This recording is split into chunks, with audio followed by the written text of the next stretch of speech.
মেয়েরা বিয়ের পরে কেন বেশি রোগাক্রান্ত হয়? অধিকাংশ মেয়েরা বিয়ের আগে কিন্তু রোগাক্রান্ত থাকে না, কিন্তু বিয়ের পরেই কিন্তু বেশিরভাগ মেয়েরা রোগাক্রান্ত হয়, রোগের ঘরের মধ্যে পড়ে যায়।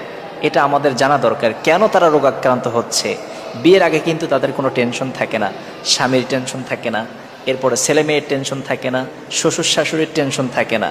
কিন্তু বিয়ের পরে একটা মেয়ে যখন বিয়ে করে তার স্বামীর বাসায় যায়, তখন শ্বশুর একটা কথা বলে, শাশুড়ি একটা কথা বলে, ননদ যদি থাকে সে একটা কথা বলে, অথবা হাজব্যান্ড একটা কথা বলে। এই প্রেশার সেই মেয়েটা সহ্য করতে পারে না। মেয়েটা যদি বাচ্চা হয়, কম বোঝে, তাহলে ওই মেয়েটা কিন্তু এই প্রেশারগুলো সহ্য করতে পারে না। স্বামী একটা কথা বললো হঠাৎ করে, আবার শ্বশুর এসে বললো এই কাজটা এখনো হয় নাই কেন, শাশুড়ি এসে বললো এই কাজটা তোমাকে করতে বলেছিলাম এখনো করো নাই কেন।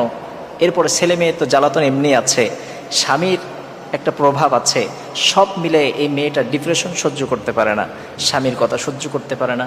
এরপরে যে এই যে ডিপ্রেশনগুলো আমরা বারবার দিতে থাকি, এই বাচ্চা মেয়েটা এই ডিপ্রেশনগুলো, এই কথাগুলো সহ্য করতে পারে না, যার কারণে সে ব্রেন নিউরন নামক একটা কোষ আছে, এই কোষের ওপর প্রচণ্ড আকারে চাপ সৃষ্টি করে, যার কারণে এই কোষের কারণে মানুষ কিন্তু মেন্টাল হয়, কোথায় কি বলে সে নিজেও জানে না।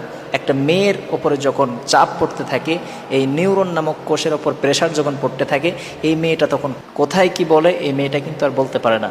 এই জন্য মেয়েরা বেশি রোগাক্রান্ত হয়ে যায়। এজন্য করে খবরদার, আপনার বাসায় একটা মেয়ে, অচেনা মেয়ে দূর দূরান্ত থেকে আপনার বাসায় গিয়েছে, সে আপনার সংসারের সব কাজ করে দেয়, সে আপনার পিতামাতার খেদমত করে, আপনার খেদমত করে। এজন্য খবরদার, তাকে বেশি প্রেশার দেবেন না, তাকে বেশি প্রেশার দিবেন না, তাকে বেশি কষ্ট দিবেন না।